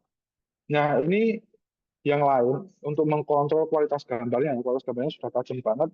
Saya mau gerak ini tapi nggak mau kualitasnya menurun. Nah, kita bisa pakai yang namanya Luma. Nah, ini meskipun bergerak, detailnya masih terjaga. Ini untuk bikin footage ya, animasi dan sebagainya. Namanya Luma. Nah, seperti ini. Gambarnya tinggal kita masukkan ke Luma, lalu kita perintahkan dia untuk bikin motionnya. Ada juga dari Leonardo. Leonardo ini paling mudah digunakan ya, karena UI-nya saya rasa paling mudah. Gitu. Text to image to clip. Kita masukkan semuanya ini, storytelling-nya, lalu pilih sinematik misalnya, kalau keluar gambar-gambar sinematik seperti ini. Di sini sinematik ya. Nah, gambar sinematiknya seperti ini. Detailnya, cahayanya, bentuk rambutnya, topeng barongnya, pohonnya, dan sebagainya. Semuanya cukup presisi. Kalau kita masukkan ke Luma tadi, maka dia akan berjalan. Dia akan punya animasinya seperti ini. Kita copy ya, di sini tidak ada aktivitasnya, ya seperti ini maka keluarnya. Cukup halus ya. Misalnya kita ganti sekarang. Kalau dari sinematik kita ganti ke illustration sama promnya gitu ya. Balik lagi ke Leonardo, kita bikin ilustrasi, kita mau bikin versi kartunnya singa tadi. Oke, jadi visualnya kita pilih yang mana kira-kira yang jadi visual. Misalnya kita pilih yang ini gitu ya. Yang ini visualnya. Kita masukkan ke Luma, kita mau singanya ini berjalan. Kita ganti saja satu promnya. Saya hanya ganti satu promnya ini untuk aktivitasnya. Walking gitu ya. Dia akan berjalan. Nah, ini dari hitungan detik ya. Hitungan detik. Langsung berjalan. Si image tadi. Padahal hanya dengan perintah satu yang saya ganti walking dari semuanya ini. Situated ini saya ganti walking. Itu aja. Langsung jadi seperti ini. Nah, oke. Sekarang pengembangan misalnya itu kan cuma 1/4 detik. Bagaimana kalau kita mau bikin 10 detik? Ada juga namanya Krea, gitu ya. Ini bisa mengkonvert antara dua frame. Misalnya saya masukkan tadi, barongnya tadi, Balinese Lion, di sini adalah Flaming Balinese Kingdom Lion, gitu ya. Jadinya seperti ini. Nah, dia mengkonvert dua style sekaligus jadi satu. Atau kita tadi kan ilustrasi ke sinematik ya. Ini raw-nya seperti ini. Oh ya, oke. Kalau gitu kita enhance sekarang. Kok pecah? Kita naikkan resolusinya. Jadi seperti ini. Kita jalankan. Nah, itu namanya enhancer. Enhancer itu untuk apa ya, memperjelas atau mempertajam gambarnya. Ada versi raw, ada enhancer. Gitu ya. Nah, ini versi enhancer. Kalau ditambah lebih lama lagi, tambahkan frame lagi jadi 3, bisa. Nah, ini bisa ditambah terus frame-nya jadi banyak ya. Tergantung dengan perintah kita dari text prompt-nya tadi. Gitu. Ini kalau kita kombinasikan antara Leonardo dan Krea tadi untuk bikin footage background atau awalan dari sebuah film atau animasi. Nah, ini kita tinggal generate gambar gunung versi pagi, versi sore, sama versi malam. Lalu kita input ke Krea seperti ini tadi. Ya. Lalu hasilnya seperti ini. Nah, ini tanpa kita perlu time lapse sebenarnya, tapi itu kita udah punya gambaran bahwa nanti time lapse-nya kayak gini, gitu. Nah, itu mempermudah dalam proses ideation tadi. Namun setelah semuanya kita tahu skill-skill atau tema-tema atau beberapa jenis AI generatif tadi, kita perlu juga memahami yang namanya Creative Commons License. Karena data yang kita ambil atau kita training itu membutuhkan izin gitu ya sebenarnya. Nah, ini adalah biasanya ada di Google gitu ya, semua gambar yang dia berlisensi, dia punya yang namanya Creative Commons ini, macam-macamnya. Si pemilik desain itu bisa eh, membuat aturannya. Ibu Bapak juga kalau mau upload ke internet, ada baiknya didaftarkan di Creative Commons License. Jadi kalau datanya digunakan oleh AI, Ibu Bapak bisa menuntut. Gitu ya. Ini ada macam-macamnya ya, nanti silakan dipelajari sendiri gitu ya. Ini ada yang non komersial, ada yang harus masukkan attribution-nya, ada yang public domain dedication, jadi dijadikan untuk public, bisa dimodifikasi, bisa dikembangkan gitu ya, macam-macam tipenya. Nah, ini adalah contoh proyek yang kita jalankan tahun 2023 yang dapat funding dari DRK. Itu kita meminta izin dengan penggunanya, bukan penggunanya ya, kliennya, untuk eh, di training datanya diambil untuk stable diffusion training. Gitu. Ini preservasi temanya karena eh, si Bapak ini, Pak Bukhari ini umurnya sudah cukup tua ya, dan tidak ada penerusnya, maka ancamannya adalah hilang karakter gambarnya. Nah, kami ke sana mewawancarai Pak Bukhari ini untuk mendapatkan restu memasukkan gambar-gambarnya itu ke AI, Stable Diffusion. Yang kita create sendiri sehingga kalau kita perintahkan gambar yang saya buatkan batik singa atau kepala singa, dia kan keluar gambar kepala singa dengan karakter gambarnya Pak Bukhari ini. Gitu. Ini AI bisa dipakai sebagai jokinya Pak Bukhari ketika dia sudah nggak bisa gambar lagi. Dia hanya perintahkan mesin untuk menggambar sesuai dengan karakternya dia, tapi dengan izinnya, gitu ya. Diskusi kita list semuanya, lalu ini kita dari gambar manualnya Pak Bukhari tadi kita line up, lalu kita masukkan ke mesin, gitu ya. Uji coba mesinnya cukup panjang, banyak kegagalan-kegagalan yang kita dapat, gitu ya, sehingga semua mesinnya itu suitable untuk batik, gitu ya. Nah, akhirnya kita ketemu Stable Diffusion 1.4 yang paling suitable, lalu kita buat. Nah, gambarnya ini sudah mirip dengan goresan tangannya Pak Bukhari. Ini adalah Pak Bukhari sendiri ketika ngeblat gambarnya, menjiplak gambarnya AI tadi, di print di kalkir, lalu itu diblat di kain. Jadi kita nggak menggeser padat karyanya di sana, pembatiknya tetap ada, hanya proses ideasinya kita cut, kita perpendek. Gitu. Kita print besar di kalkir, lalu itu dijiplak lagi, dibuat malamnya seperti ini, lalu jadi hasilnya. Ini prosesnya ya.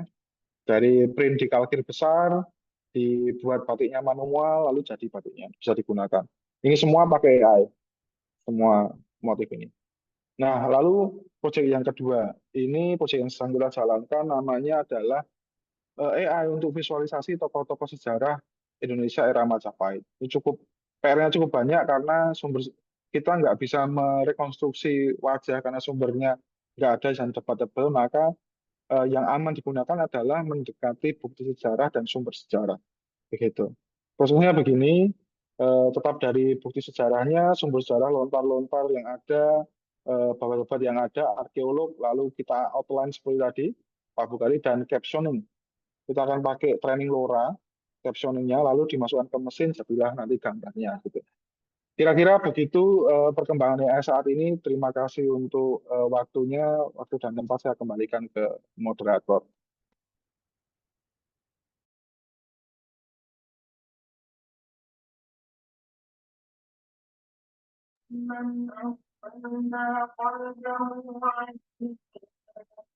Baik, terima kasih kepada Bapak Peter Ardianto atas pemaparan materinya yang sangat membantu. Di materi Pak Peter sendiri tadi ada menjelaskan mengenai penggunaan aplikasi-aplikasi untuk pembuatan desain digital, bahkan juga dijelaskan oleh Pak Peter bagaimana menggunakan AI dengan baik dan benar dalam desain digital itu ya. Nah, teman-teman semua, sebelum memasuki sesi diskusi, saya ingin mengingatkan kembali kepada para hadirin sekalian untuk tidak lupa melakukan registrasi ulang. Nah, untuk registrasi ulang sendiri ada di kolom komentar ya linknya, jadi bisa dibuka lalu langsung aja.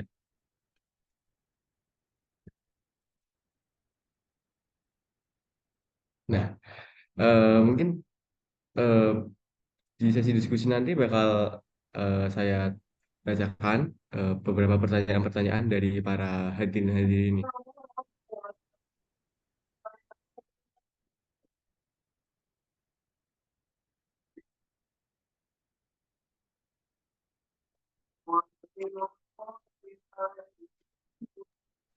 Oke, yang pertama dari Ibu Dwi dari ETERA.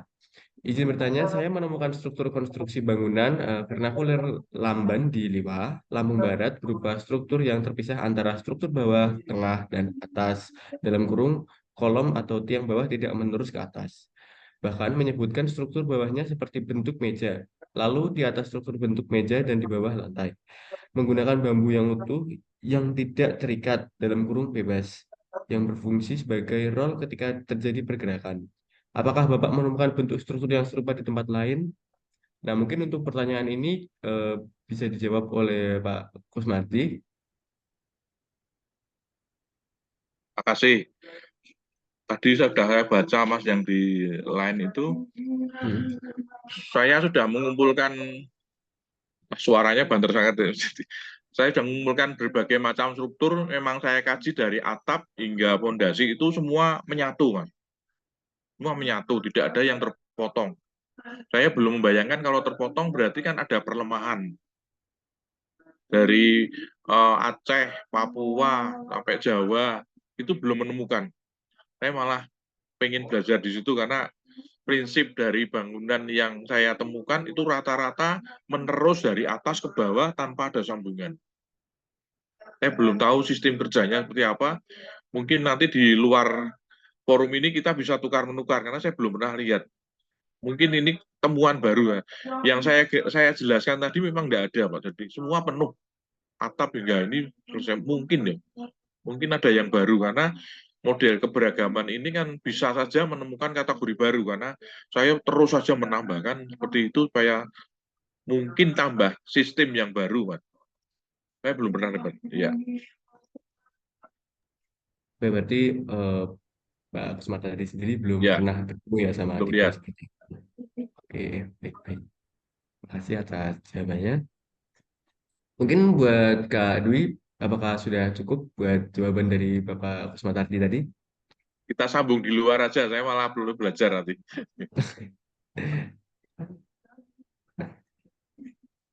Oke, mungkin langsung aja ya buat pertanyaan kedua. Sekali lagi buat pertanyaan untuk Bapak Kusmardi, apakah terdapat keragaman metode pengawetan kayu di berbagai tempat di Nusantara, Pak? Oke, saya sudah beberapa keliling ke lokasi, itu pengawetan itu selain yang saya lihat itu dialirkan ke sungai, Tapi sebenarnya arsitektur Nusantara itu sudah secara mandiri untuk mengadakan pengawetan sendiri dari dalam. Jadi ini pertanyaan ini dari Pak Gun kayaknya. Kalau saya lihat beberapa bangunan yang awet itu saya temukan itu ngelanges, Mas. Ngelanges itu karena sistem pengapiannya berada di dalam. Selain menghangatkan ruangan, asap-asap yang muncul dari pawon-pawon yang ada di rumah itu menghasilkan ngelanges kayu yang akhirnya mengawetkan kayu. Hampir semua sama. Kecuali saya pernah di Toba, saya temukan ada cairan kayak arang. Arang basah dicatkan, ada. Tapi saya rata-rata yang saya jelaskan, yang saya temukan adalah kayunya itu kalau saya tentu ngelanges itu secara teori mengeringkan bahan dan mengurangi kelapuan yang ada di bangunan. Jadi rata-rata begitu karena semua bangunannya tertutup, atapnya ngurukup gitu loh. Jadi penghangatannya muncul di bawah atap. Itu yang saya temukan di situ. Oke, berarti rata-rata sama nggih metode Ya, penghabisannya itu gitu yang ya. berkelanjutan itu material, Mas. Oke, oke. Oke, buat Kak Gunawan Wicaksono, apakah pertanyaannya sudah cukup menjawab? Mungkin bisa kasih emot jempol atau di di kolom komentar. Atau ketemu di luar. Oke, oke. Eh, mungkin bisa bakal saya lanjut ke next pertanyaannya dari Helen CIA. Bagaimana cara untuk mengaplikasikan arsitektur Nusantara untuk bangunan vertikal dengan konsep sustainable, di mana kebanyakan untuk bangunan vertikal yang menggunakan konsep sustainability menjadikan bangunan di negara satu dengan yang lain menjadi sama dikarenakan material dan teknologi hampir sama.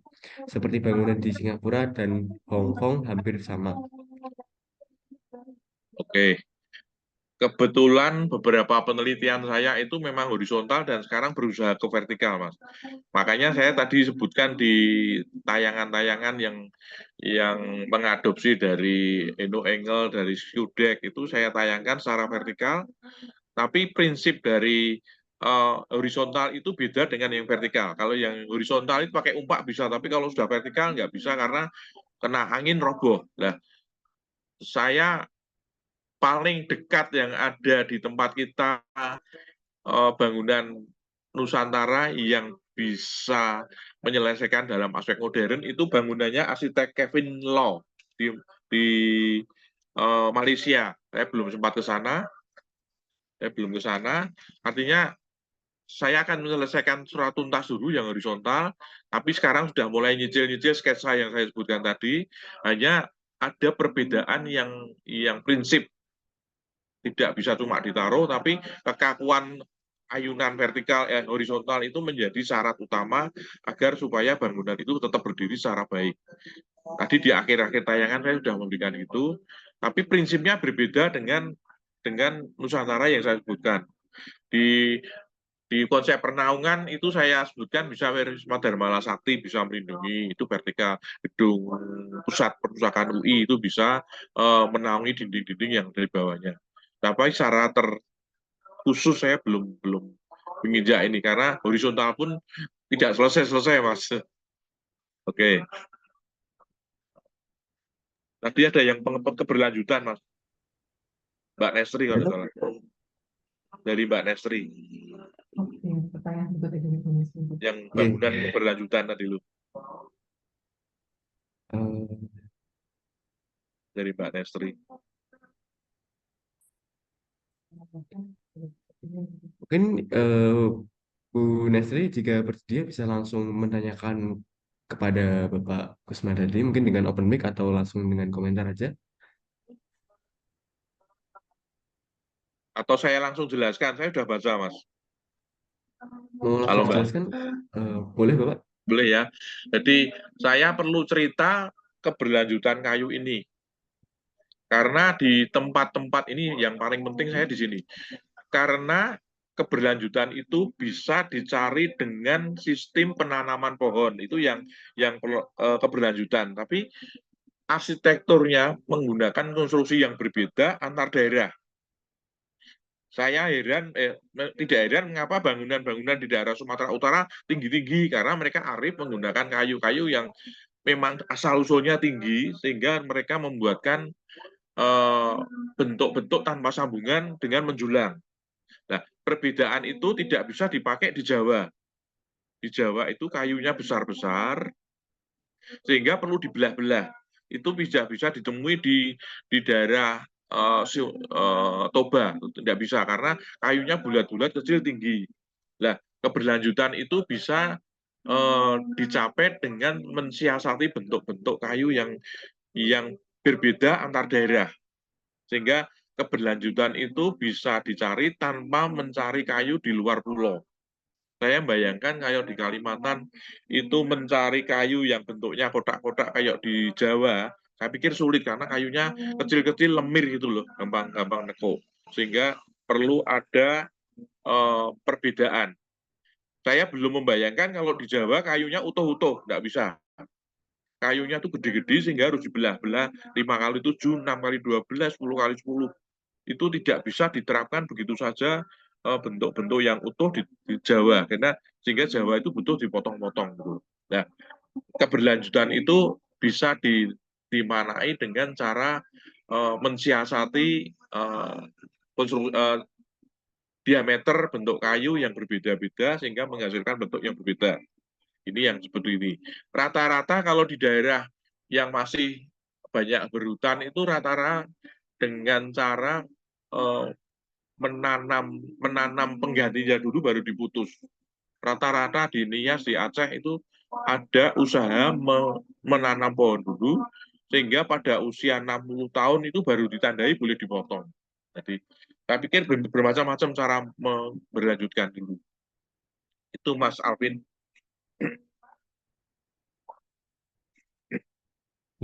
Baik, terima kasih atas jawabannya dari Ya, Bapak Kusmatardi ya. Atas jawabannya yang sangat lengkap.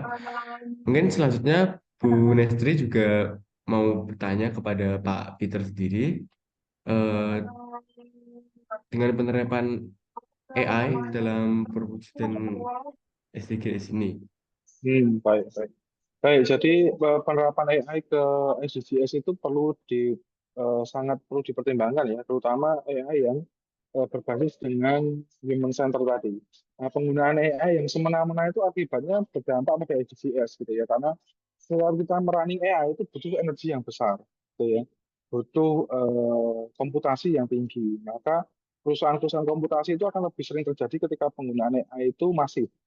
Nah, jadi penggunaan AI yang tidak human center itu mengakibatkan eh, banyak sekali ini ya apa namanya perusahaan-perusahaan alam gitu karena dia membutuhkan yang namanya electronic chips gitu ya lalu perusahaan-perusahaan partikel-partikel komputer lain gitu ya dan itu nggak bisa sangat sulit didaur ulang gitu maka ya itu perwujudan SDGs-nya si manusia ini harus human center ketika menggunakan AI-nya gitu untuk benar-benar dimanfaatkan yang bermanfaat untuk manusia, kebutuhan manusia. Itu kira-kira untuk membantu SDGs. Kira begitu Mas Alwin. Semoga menjawab pertanyaan Bu Nestri. Baik, terima kasih atas jawaban dari kedua sumber ini, Bapak Kusmatardi dan Pak Peter. Nah, eh, mungkin buat dari ini tuh masih ada dua pertanyaan, dan ada buat dua pertanyaan ini ditujukan kepada Bapak Kusmatardi, dan dua pertanyaan ini merupakan dua pertanyaan terakhir yang ada di SDAD di sesi diskusi kali ini. Kan saya bacakan terlebih dahulu yang pertama dari Dewan. Eh,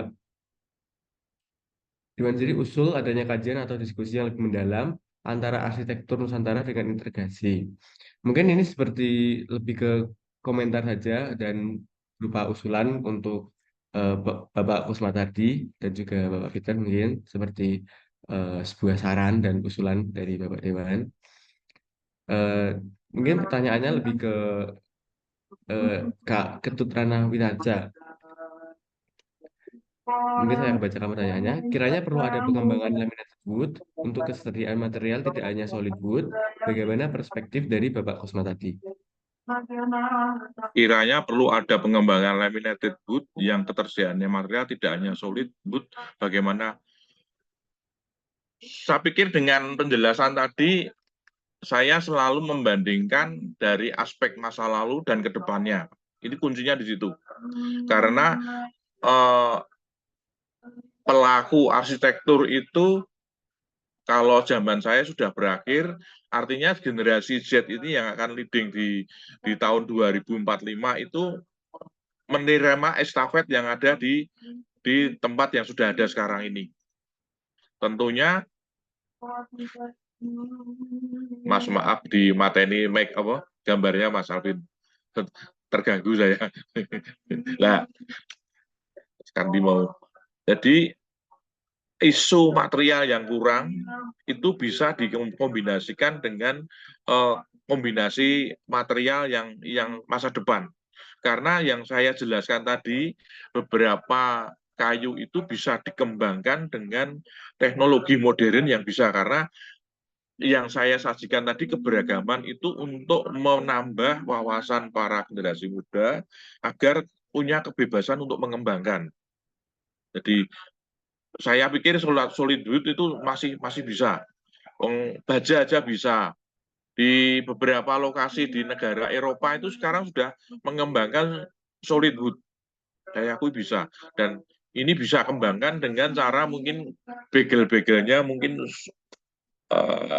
pertemuannya dengan besi dengan kembang, karena yang dibutuhkan di konstruksi kayu ini adalah bagaimana sistem perkuatan bangunan pada pertemuan-pertemuan konstruksi, sehingga saya pikir solid wood bisa dikembangkan lagi dengan besi atau apa pada saat tumbuhan atau hubungan yang baik. Itu saya pikir memungkinkan. Tidak ada yang tidak mungkin dikembangkan di perspektif masa depan. Bagi saya, arsitektur Nusantara kalau tidak di-share sekarang, kapan lagi generasi muda akan mengetahui keberagaman. Ini sebagai sangu, sebagai cara untuk mengembangkan untuk perspektif ke depan. Itu saya pikir yang tentu perlu disajikan seperti itu. Itu Mas Alvin. Baik, terima kasih atas jawabannya dari Bapak Kusuma tadi. Nah, teman-teman mungkin itu dia sekian dari sesi diskusi di seminar SDAD kali ini.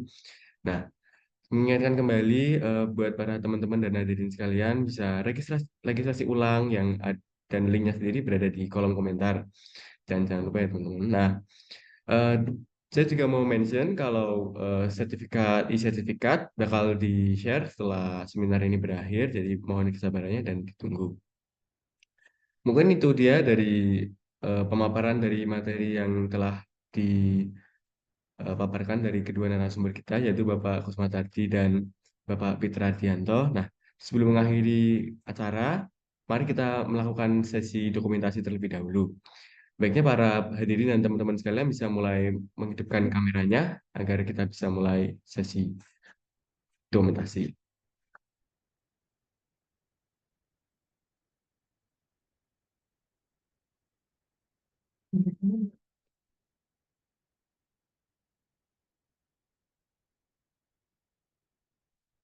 Oke, akan saya mulai hitungannya.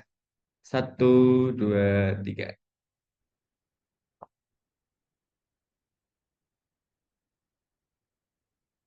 Oke, next. Sebentar.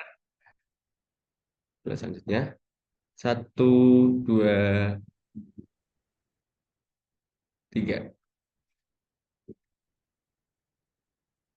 Oke, slide selanjutnya.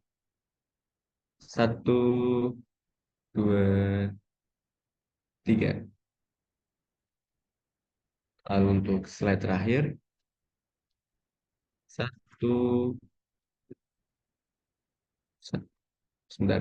Maaf, ulangi ya teman-teman. 1, 2, 3. Baik, mungkin itu saja yang bisa saya sampaikan eh, dari seminar kali ini. Sebelumnya saya ingin mengucapkan terima kasih sebanyak-banyaknya kepada Bapak Peter dan Bapak Kusmatardi selaku narasumber dan juga teman-teman bahkan Bapak Ibu dosen yang telah hadir pada seminar SDAD kali ini. Saya juga mau minta maaf jika ada salah kata sebagai moderator pada edisi ini. Mungkin itu aja akhir kata. Saya pamit. Selamat siang semuanya. Terima kasih semuanya. Terima Terima kasih Pak kasih Guna Bapak semua. sudah hadir sejak awal. Baik. Ya, Pak Gunawan. Terima kasih. Ya, Terima panitia. kasih. Terima kasih, Terima Pak. kasih semuanya.